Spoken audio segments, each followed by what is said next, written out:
The Adventures of Sherlock Holmes. By Arthur Conan Doyle. Adventure 10. The Adventure of the Noble Bachelor.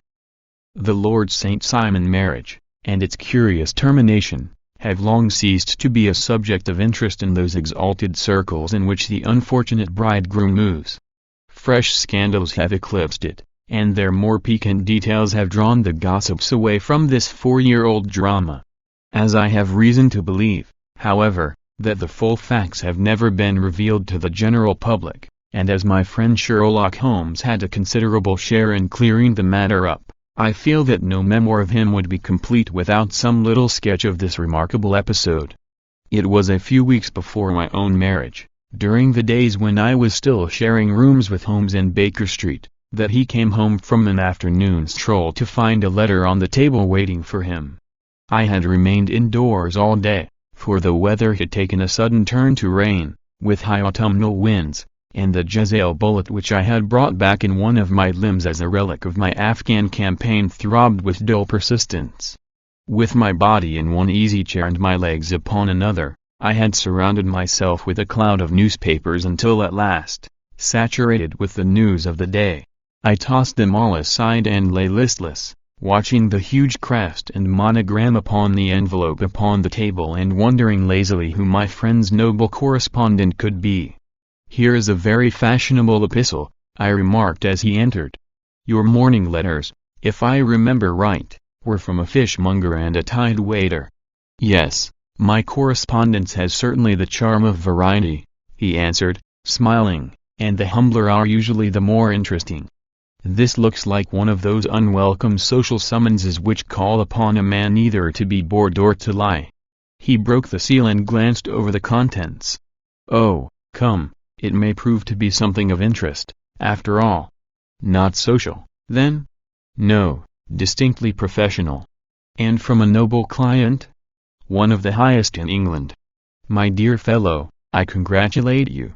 I assure you, Watson, without affectation, that the status of my client is a matter of less moment to me than the interest of his case. It is just possible, however, that also may not be wanting in this new investigation. You have been reading the papers diligently of late, have you not?" "It looks like it," said I ruefully, pointing to a huge bundle in the corner. "I have had nothing else to do." "It is fortunate, for you will perhaps be able to post me up. I read nothing except the criminal news and the agony column. The latter is always instructive. But if you have followed recent events so closely you must have read about Lord St. Simon and his wedding?" "Oh, yes, with the deepest interest." "That is well. The letter which I hold in my hand is from Lord St. Simon. I will read it to you, and in return you must turn over these papers and let me have whatever bears upon the matter.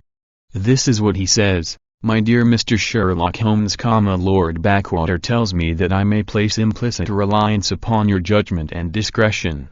I have determined, therefore, to call upon you and to consult you in reference to the very painful event which has occurred in connection with my wedding. Mr. Lestrade, of Scotland Yard, is acting already in the matter, but he assures me that he sees no objection to your cooperation, and that he even thinks that it might be of some assistance. I will call at 4 o'clock in the afternoon, and, should you have any other engagement at that time, I hope that you will postpone it, as this matter is of paramount importance. Yours faithfully, Robert St. Simon." It is dated from Grosvenor Mansions, written with a quill pen, and the noble lord has had the misfortune to get a smear of ink upon the outer side of his right little finger, remarked Holmes as he folded up the epistle. "He says 4 o'clock. It is 3 now. He will be here in an hour. Then I have just time, with your assistance, to get clear upon the subject. Turn over those papers and arrange the extracts in their order of time, while I take a glance as to who our client is." He picked a red-covered volume from a line of books of reference beside the mantelpiece. "Here he is," said he, sitting down and flattening it out upon his knee. "Lord Robert Walsingham de Vere St. Simon, second son of the Duke of Balmoral. Arms, azure, 3 caltrops and chief over a fess sable. Born in 1846. He's 41 years of age, which is mature for marriage. Was Undersecretary for the Colonies in a late administration. The Duke, his father, was at one time Secretary for Foreign Affairs. They inherit Plantagenet blood by direct descent, and Tudor on the distaff side.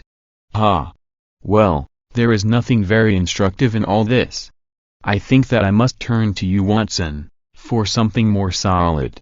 I have very little difficulty in finding what I want, said I, for the facts are quite recent, and the matter struck me as remarkable. I feared to refer them to you. However, as I knew that you had an inquiry on hand and that you disliked the intrusion of other matters.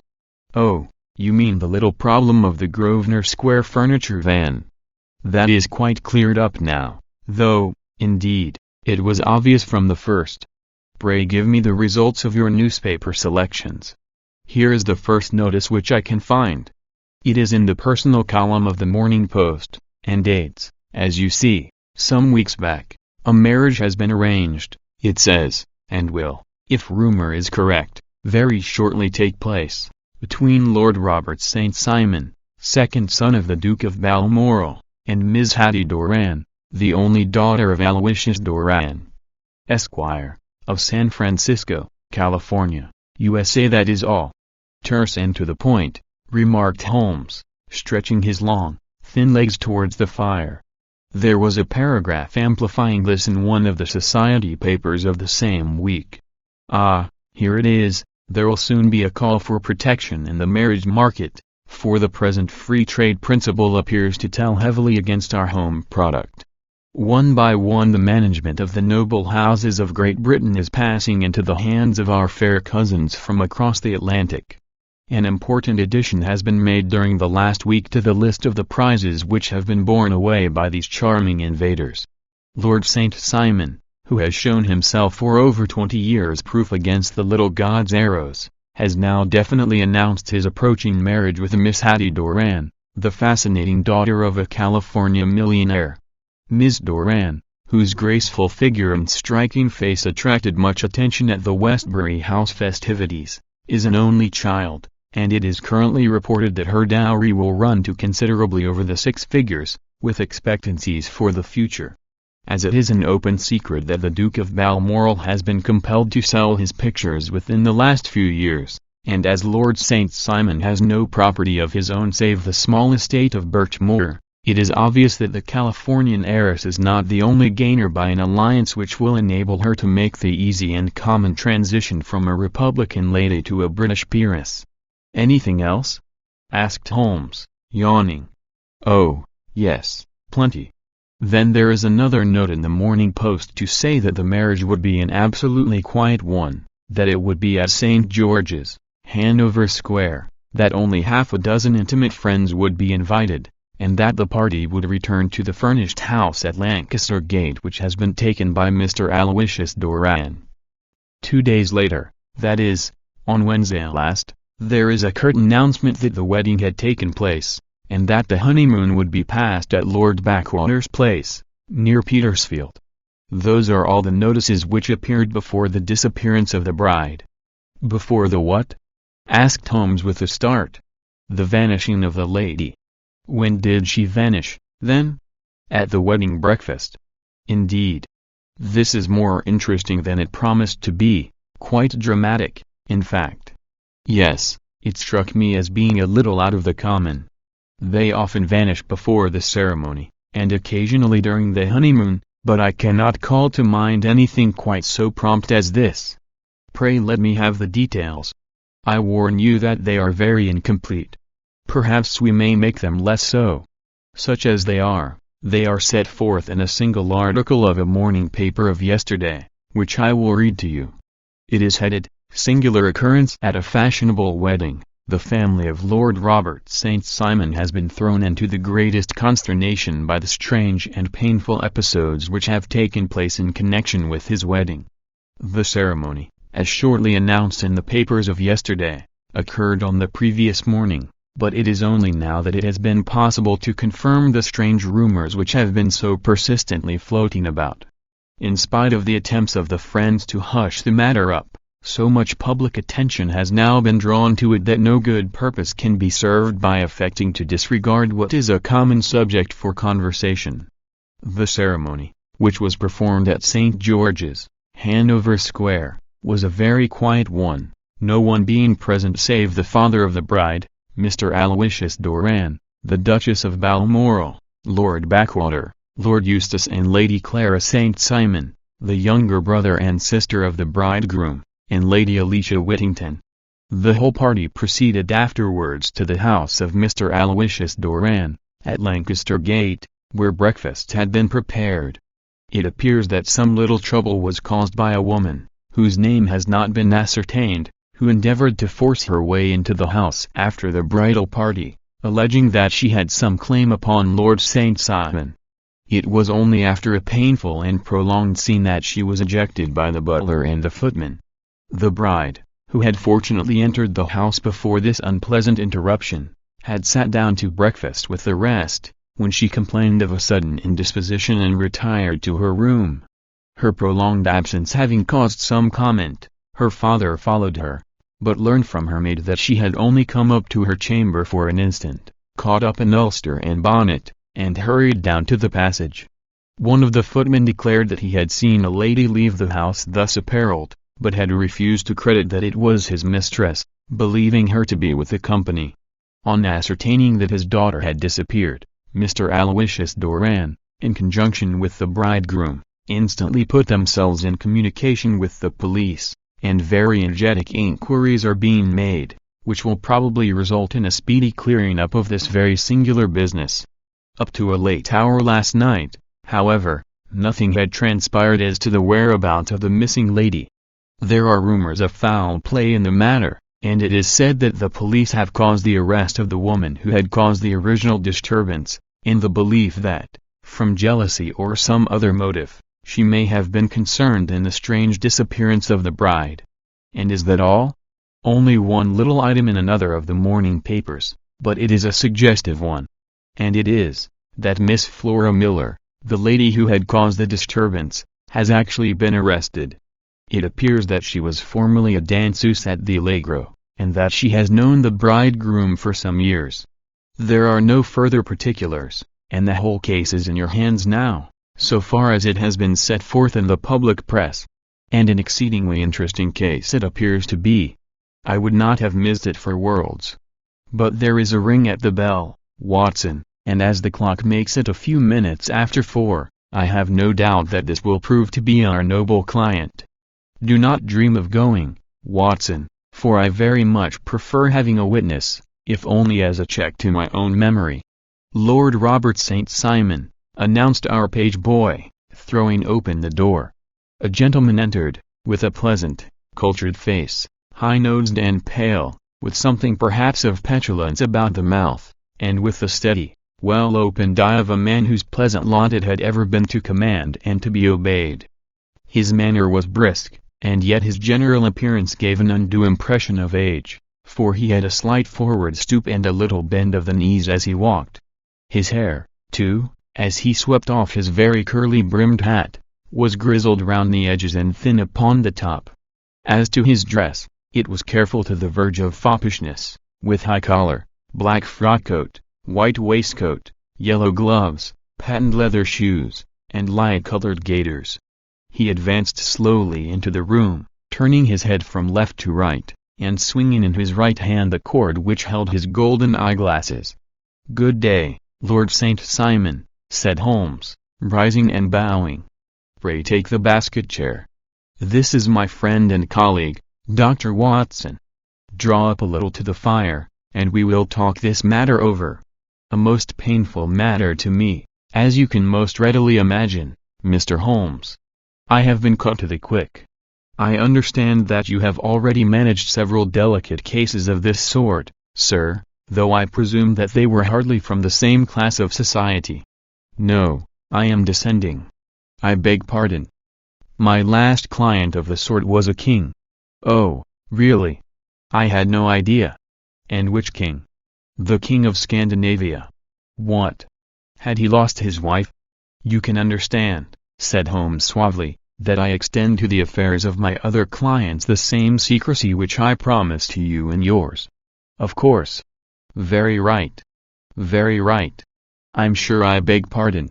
As to my own case, I am ready to give you any information which may assist you in forming an opinion. Thank you. I have already learned all that is in the public prints, nothing more. I presume that I may take it as correct, this article, for example, as to the disappearance of the bride. Lord St. Simon glanced over it. Yes, it is correct, as far as it goes.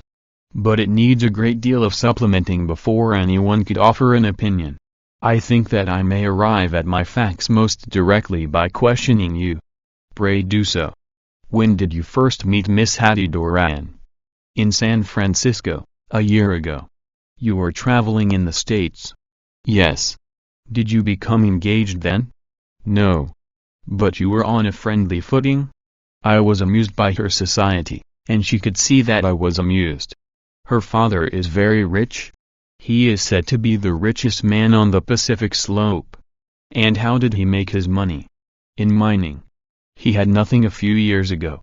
Then he struck gold, invested it, and came up by leaps and bounds. Now, what is your own impression as to the young ladies, your wife's character? The nobleman swung his glasses a little faster and stared down into the fire. You see, Mr. Holmes, said he, my wife was 20 before her father became a rich man. During that time she ran free in a mining camp and wandered through woods or mountains, so that her education has come from nature rather than from the schoolmaster. She is what we call in England a tomboy, with a strong nature, wild and free, unfettered by any sort of traditions. She is impetuous, volcanic, I was about to say. She is swift in making up her mind and fearless in carrying out her resolutions. On the other hand, I would not have given her the name which I have the honor to bear. He gave a little stately cough, had I not thought her to be at bottom a noble woman. I believe that she is capable of heroic self-sacrifice and that anything dishonorable would be repugnant to her. Have you her photograph? I brought this with me. He opened a locket and showed us the full face of a very lovely woman. It was not a photograph but an ivory miniature, and the artist had brought out the full effect of the lustrous black hair, the large dark eyes, and the exquisite mouth. Holmes gazed long and earnestly at it. Then he closed the locket and handed it back to Lord St. Simon. The young lady came to London, then, and you renewed your acquaintance? Yes, her father brought her over for this last London season. I met her several times, became engaged to her, and have now married her. She brought, I understand, a considerable dowry? A fair dowry. Not more than is usual in my family. And this, of course, remains to you, since the marriage is a fait accompli? I really have made no inquiries on the subject. Very naturally not. Did you see Miss Doran on the day before the wedding? Yes. Was she in good spirits? Never better. She kept talking of what we should do in our future lives. Indeed. That is very interesting. And on the morning of the wedding? She was as bright as possible, at least until after the ceremony. And did you observe any change in her then? Well, to tell the truth, I saw then the first signs that I had ever seen that her temper was just a little sharp. The incident, however, was too trivial to relate and can have no possible bearing upon the case. Pray let us have it, for all that. Oh, it is childish. She dropped her bouquet as we went towards the vestry. She was passing the front pew at the time, and it fell over into the pew. There was a moment's delay, but the gentleman in the pew handed it up to her again, and it did not appear to be the worse for the fall. Yet when I spoke to her of the matter, she answered me abruptly, and in the carriage, on our way home, she seemed absurdly agitated over this trifling cause. Indeed. You say that there was a gentleman in the pew. Some of the general public were present, then? Oh, yes. It is impossible to exclude them when the church is open. This gentleman was not one of your wife's friends? No, no, I call him a gentleman by courtesy, but he was quite a common-looking person. I hardly noticed his appearance. But really I think that we are wandering rather far from the point. Lady St. Simon, then, returned from the wedding in a less cheerful frame of mind than she had gone to it. What did she do on re-entering her father's house? I saw her in conversation with her maid. And who is her maid? Alice is her name. She is an American and came from California with her. A confidential servant? A little too much so. It seemed to me that her mistress allowed her to take great liberties. Still, of course, in America they look upon these things in a different way. How long did she speak to this Alice? Oh, a few minutes. I had something else to think of. You did not overhear what they said? Lady St. Simon said something about jumping a claim. She was accustomed to use slang of the kind. I have no idea what she meant. American slang is very expressive sometimes. And what did your wife do when she finished speaking to her maid? She walked into the breakfast room. On your arm? No, alone. She was very independent in little matters like that. Then, after we had sat down for 10 minutes or so, she rose hurriedly, muttered some words of apology, and left the room. She never came back. But this maid, Alice, as I understand, deposes that she went to her room, covered her bride's dress with a long ulster, put on a bonnet, and went out. Quite so. And she was afterwards seen walking into Hyde Park in company with Flora Miller, a woman who is now in custody, and who had already made a disturbance at Mr. Doran's house that morning. Ah, yes. I should like a few particulars as to this young lady, and your relations to her. Lord St. Simon shrugged his shoulders and raised his eyebrows. We have been on a friendly footing for some years, I may say on a very friendly footing. She used to be at the Allegro. I have not treated her ungenerously, and she had no just cause of complaint against me, but you know what women are, Mr. Holmes. Flora was a dear little thing, but exceedingly hot-headed and devotedly attached to me. She wrote me dreadful letters when she heard that I was about to be married, and, to tell the truth, the reason why I had the marriage celebrated so quietly was that I feared lest there might be a scandal in the church. She came to Mr. Doran's door just after we returned, and she endeavored to push her way in, uttering very abusive expressions towards my wife, and even threatening her, but I had foreseen the possibility of something of the sort, and I had 2 police fellows there in private clothes, who soon pushed her out again. She was quiet when she saw that there was no good in making a row. Did your wife hear all this? No, thank goodness, she did not. And she was seen walking with this very woman afterwards? Yes. That is what Mr. Lestrade, of Scotland Yard, looks upon as so serious. It is thought that Flora decoyed my wife out and laid some terrible trap for her. Well, it is a possible supposition. You think so, too? I did not say a probable one. But you do not yourself look upon this as likely? I do not think Flora would hurt a fly. Still, jealousy is a strange transformer of characters. Pray, what is your own theory as to what took place? Well, really, I came to seek a theory, not to propound one. I have given you all the facts. Since you ask me, however, I may say that it has occurred to me as possible that the excitement of this affair, the consciousness that she had made so immense a social stride, had the effect of causing some little nervous disturbance in my wife. In short, that she had become suddenly deranged? Well, really, when I consider that she has turned her back, I will not say upon me, but upon so much that many have aspired to without success, I can hardly explain it in any other fashion. Well, certainly that is also a conceivable hypothesis, said Holmes, smiling. And now, Lord St. Simon, I think that I have nearly all my data. May I ask whether you were seated at the breakfast table so that you could see out of the window? We could see the other side of the road and the park. Quite so. Then I do not think that I need to detain you longer. I shall communicate with you. Should you be fortunate enough to solve this problem, said our client, rising. I have solved it. Eh? What was that? I say that I have solved it. Where, then, is my wife? That is a detail which I shall speedily supply. Lord St. Simon shook his head. "I am afraid that it will take wiser heads than yours or mine," he remarked, and bowing in a stately, old-fashioned manner he departed. "It is very good of Lord St. Simon to honor my head by putting it on a level with his own," said Sherlock Holmes, laughing. "I think that I shall have a whiskey and soda and a cigar after all this cross-questioning." I had formed my conclusions as to the case before our client came into the room. "My dear Holmes, I have notes of several similar cases, though none, as I remarked before, which were quite as prompt. My whole examination served to turn my conjecture into a certainty. Circumstantial evidence is occasionally very convincing, as when you find a trout in the milk, to quote Thoreau's example. But I have heard all that you have heard. Without, however, the knowledge of pre-existing cases which serves me so well. There was a parallel instance in Aberdeen some years back, and something on very much the same lines at Munich the year after the Franco-Prussian War.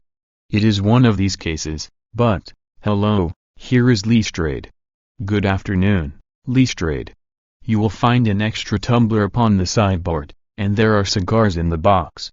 The official detective was attired in a pea-jacket and cravat, which gave him a decidedly nautical appearance, and he carried a black canvas bag in his hand. With a short greeting he seated himself and lit the cigar which had been offered to him. "What's up, then?" asked Holmes with a twinkle in his eye. "You look dissatisfied." "And I feel dissatisfied. It is this infernal St. Simon marriage case. I can make neither head nor tail of the business. Really? You surprise me. Who ever heard of such a mixed affair? Every clue seems to slip through my fingers. I have been at work upon it all day. And very wet it seems to have made you," said Holmes, laying his hand upon the arm of the pea-jacket. "Yes, I have been dragging the Serpentine." "In heaven's name, what for?" "In search of the body of Lady St. Simon." Sherlock Holmes leaned back in his chair and laughed heartily. "Have you dragged the basin of Trafalgar Square fountain?" he asked. "Why?" "What do you mean?" "Because you have just as good a chance of finding this lady in the one as in the other." Lestrade shot an angry glance at my companion. "I suppose you know all about it," he snarled. "Well, I have only just heard the facts, but my mind is made up." "Oh, indeed. Then you think that the Serpentine plays no part in the matter?" "I think it very unlikely." "Then perhaps you will kindly explain how it is that we found this in it?" He opened his bag as he spoke, and tumbled onto the floor a wedding dress of watered silk, a pair of white satin shoes and a bride's wreath and veil, all discolored and soaked in water. "There," said he, putting a new wedding ring upon the top of the pile. "There is a little nut for you to crack, Master Holmes." "Oh, indeed," said my friend, blowing blue rings into the air. "You dragged them from the Serpentine?" "No. They were found floating near the margin by a park keeper. They have been identified as her clothes, and it seemed to me that if the clothes were there the body would not be far off. By the same brilliant reasoning, every man's body is to be found in the neighborhood of his wardrobe. And pray what did you hope to arrive at through this?" "At some evidence implicating Flora Miller in the disappearance." "I am afraid that you will find it difficult." "Are you, indeed, now?" cried Lestrade with some bitterness. "I am afraid, Holmes, that you are not very practical with your deductions and your inferences. You have made 2 blunders in as many minutes. This dress does implicate Miss Flora Miller." "And how?" "In the dress is a pocket. In the pocket is a card case. In the card case is a note. And here is the very note." He slapped it down upon the table in front of him. "Listen to this. You will see me when all is ready. Come at once. F. H. M. Now my theory all along has been that Lady St. Simon was decoyed away by Flora Miller, and that she, with confederates, no doubt, was responsible for her disappearance. Here, signed with her initials, is the very note which was no doubt quietly slipped into her hand at the door and which lured her within their reach." "Very good, Lestrade," said Holmes, laughing. "You really are very fine indeed. Let me see it." He took up the paper in a listless way, but his attention instantly became riveted, and he gave a little cry of satisfaction. "This is indeed important," said he. "Ah! You find it so?" "Extremely so. I congratulate you warmly." Lestrade rose in his triumph and bent his head to look. "Why," he shrieked, "you're looking at the wrong side. On the contrary, this is the right side." "The right side? You're mad. Here is the note written in pencil over here. And over here is what appears to be the fragment of a hotel bill, which interests me deeply. There's nothing in it." "I looked at it before," said Lestrade. "October 4th, rooms 8s, breakfast 2s. 6d, cocktail 1s, lunch 2s. 6d, glass sherry, 8d. I see nothing in that." "Very likely not. It is most important, all the same. As to the note, it is important also, or at least the initials are, so I congratulate you again." "I've wasted time enough," said Lestrade, rising. "I believe in hard work and not in sitting by the fire spinning fine theories. Good day, Mr. Holmes, and we shall see which gets to the bottom of the matter first." He gathered up the garments, thrust them into the bag, and made for the door. "Just one hint to you, Lestrade," drawled Holmes before his rival vanished. "I will tell you the true solution of the matter. Lady St. Simon is a myth. There is not, and there never has been, any such person." Lestrade looked sadly at my companion. Then he turned to me, tapped his forehead 3 times, shook his head solemnly, and hurried away. He had hardly shut the door behind him when Holmes rose to put on his overcoat. "There is something in what the fellow says about outdoor work," he remarked, "so I think, Watson, that I must leave you to your papers for a little." It was after 5 o'clock when Sherlock Holmes left me, but I had no time to be lonely, for within an hour there arrived a confectioner's man with a very large flat box. This he unpacked with the help of a youth whom he had brought with him, and presently, to my very great astonishment, a quite epicurean little cold supper began to be laid out upon our humble lodging-house mahogany.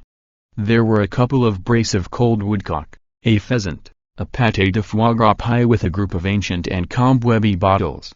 Having laid out all these luxuries, my 2 visitors vanished away, like the genii of the Arabian Nights, with no explanation save that the things had been paid for and were ordered to this address. Just before 9 o'clock Sherlock Holmes stepped briskly into the room. His features were gravely set, but there was a light in his eye which made me think that he had not been disappointed in his conclusions. "They have laid the supper, then," he said, rubbing his hands. "You seem to expect company." "They have laid for 5. "Yes, I fancy we may have some company dropping in," said he. "I am surprised that Lord St. Simon has not already arrived. Ah! I fancy that I hear his step now upon the stairs." It was indeed our visitor of the afternoon who came bustling in, dangling his glasses more vigorously than ever, and with a very perturbed expression upon his aristocratic features. "My messenger reached you, then?" asked Holmes. "Yes, and I confess that the contents startled me beyond measure." "Have you good authority for what you say?" "The best possible." Lord St. Simon sank into a chair and passed his hand over his forehead. "What will the Duke say," he murmured, "when he hears that one of the family has been subjected to such humiliation? It is the purest accident. I cannot allow that there is any humiliation." "Ah, you look on these things from another standpoint." "I fail to see that anyone is to blame. I can hardly see how the lady could have acted otherwise, though her abrupt method of doing it was undoubtedly to be regretted. Having no mother, she had no one to advise her at such a crisis." "It was a slight, sir, a public slight," said Lord St. Simon, tapping his fingers upon the table. "You must make allowance for this poor girl, placed in so unprecedented a position." "I will make no allowance. I am very angry indeed, and I have been shamefully used." "I think that I heard a ring," said Holmes. "Yes, there are steps on the landing. If I cannot persuade you to take a lenient view of the matter, Lord St. Simon, I have brought an advocate here who may be more successful." He opened the door and ushered in a lady and gentleman. Lord St. Simon, said he. "Allow me to introduce you to Mr. and Mrs. Francis Hay Moulton. The lady, I think, you have already met."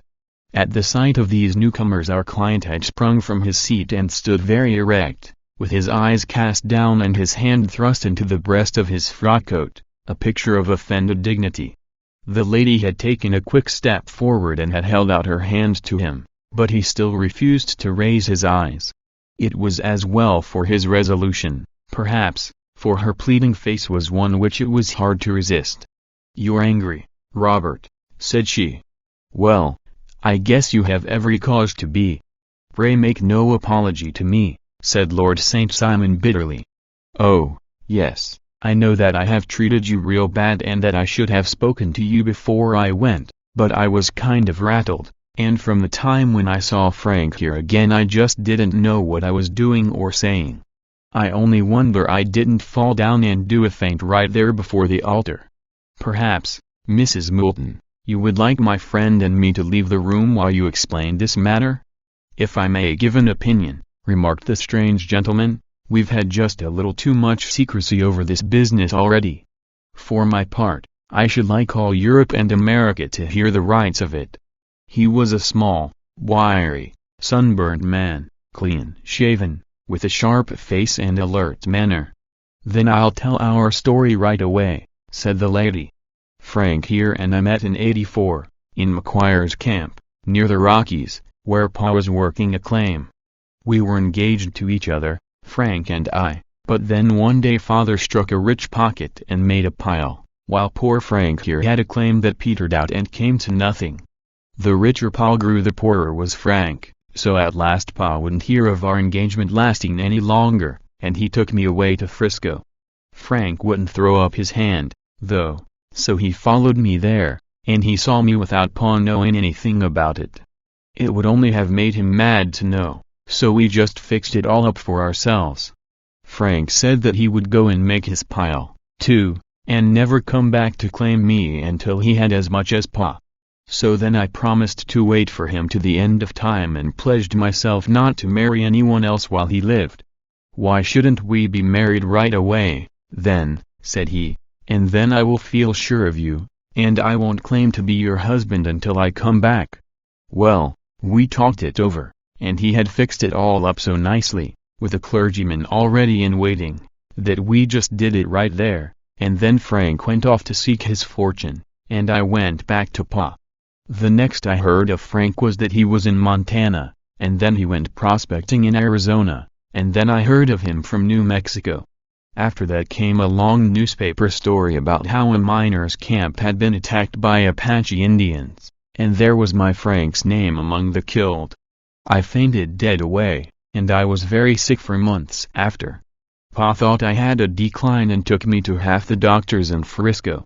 Not a word of news came for a year and more, so that I never doubted that Frank was really dead.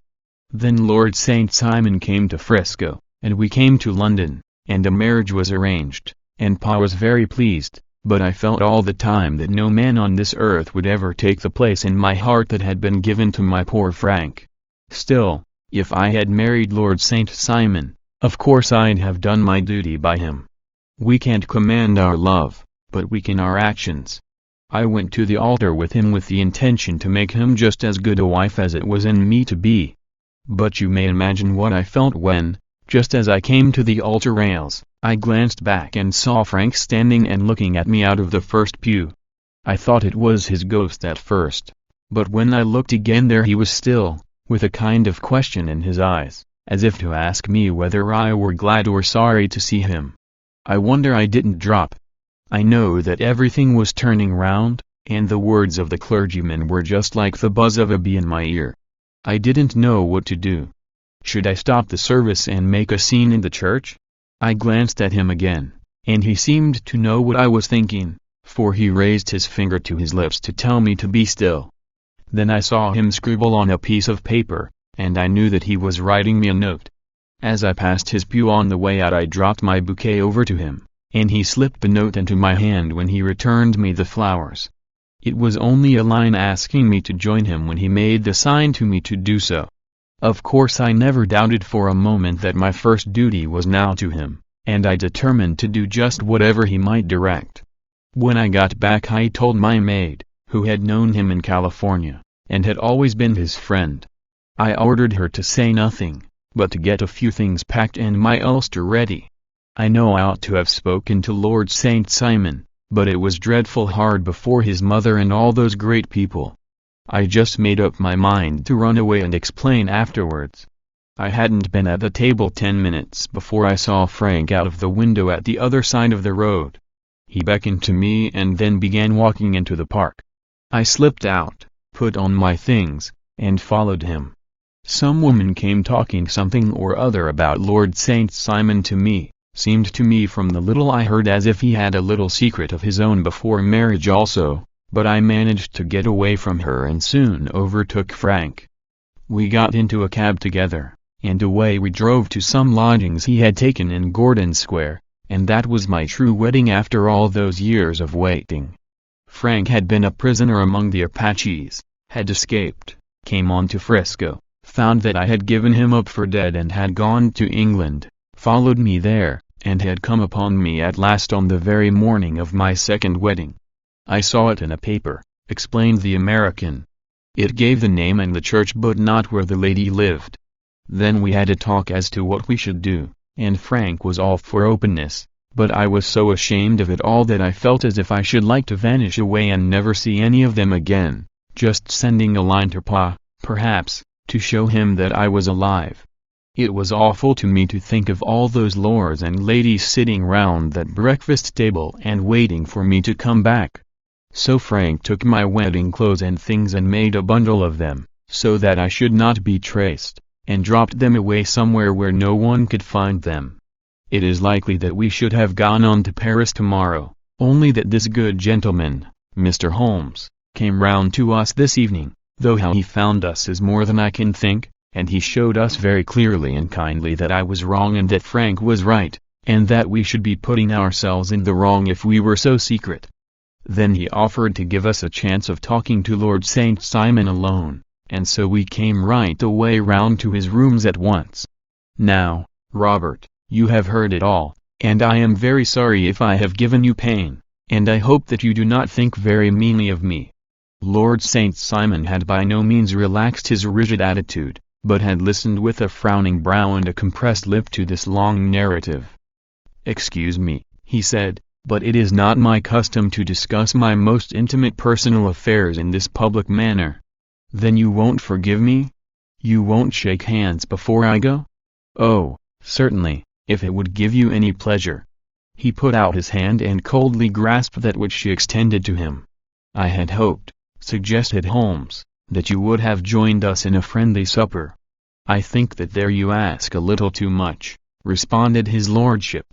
"I may be forced to acquiesce in these recent developments, but I can hardly be expected to make merry over them. I think that with your permission I will now wish you all a very good night." He included us all in a sweeping bow and stalked out of the room. "Then I trust that you at least will honor me with your company," said Sherlock Holmes. "It is always a joy to meet an American, Mr. Moulton, for I am one of those who believe that the folly of a monarch and the blundering of a minister in far-gone years will not prevent our children from being some day citizens of the same world-wide country under a flag which shall be a quartering of the Union Jack with the stars and stripes." "The case has been an interesting one," remarked Holmes when our visitors had left us, "because it serves to show very clearly how simple the explanation may be of an affair which at first sight seems to be almost inexplicable. Nothing could be more natural than the sequence of events as narrated by this lady, and nothing stranger than the result when viewed, for instance, by Mr. Lestrade of Scotland Yard. You were not yourself at fault at all, then?" "From the first, two facts were very obvious to me. The one that the lady had been quite willing to undergo the wedding ceremony, the other that she had repented of it within a few minutes of returning home. Obviously something had occurred during the morning, then, to cause her to change her mind. What could that something be? She could not have spoken to anyone when she was out, for she had been in the company of the bridegroom. Had she seen someone, then? If she had, It must be someone from America, because she had spent so short a time in this country that she could hardly have allowed anyone to acquire so deep an influence over her that the mere sight of him would induce her to change her plans so completely. You see, we have already arrived, by a process of exclusion, at the idea that she might have seen an American. Then who could this American be, and why should he possess so much influence over her? It might be a lover, it might be a husband. Her young womanhood had, I knew, been spent in rough scenes and under strange conditions. So far I had got before I ever heard Lord St. Simon's narrative. When he told us of a man in a pew, of the change in the bride's manner, of so transparent a device for obtaining a note as the dropping of a bouquet, of her resort to her confidential maid, and of her very significant allusion to claim jumping, which in miners' parlance means taking possession of that which another person has a prior claim to, the whole situation became absolutely clear. She had gone off with a man, and the man was either a lover or was a previous husband, the chances being in favor of the latter. And how in the world did you find them? It might have been difficult, but friend Lestrade held information in his hands the value of which he did not himself know. The initials were, of course, of the highest importance, but more valuable still was it to know that within a week he had settled his bill at one of the most select London hotels. How did you deduce the select? By the select prices. 8 shillings for a bed and 8pence for a glass of sherry pointed to one of the most expensive hotels. There are not many in London which charge at that rate. In the second one, which I visited in Northumberland Avenue, I learned by an inspection of the book that Francis H. Moulton, an American gentleman, had left only the day before, and on looking over the entries against him, I came upon the very items which I had seen in the duplicate bill. His letters were to be forwarded to 226 Gordon Square, so thither I travelled, and being fortunate enough to find the loving couple at home, I ventured to give them some paternal advice and to point out to them that it would be better in every way that they should make their position a little clearer both to the general public and to Lord St. Simon in particular. I invited them to meet him here, and, as you see, I made him keep the appointment. But with no very good result, I remarked. His conduct was certainly not very gracious. "Ah, Watson," said Holmes, smiling, "perhaps you would not be very gracious either, if, after all the trouble of wooing and wedding, you found yourself deprived in an instant of wife and of fortune. I think that we may judge Lord St. Simon very mercifully and thank our stars that we are never likely to find ourselves in the same position. Draw your chair up and hand me my violin, for the only problem we have still to solve is how to while away these bleak autumnal evenings."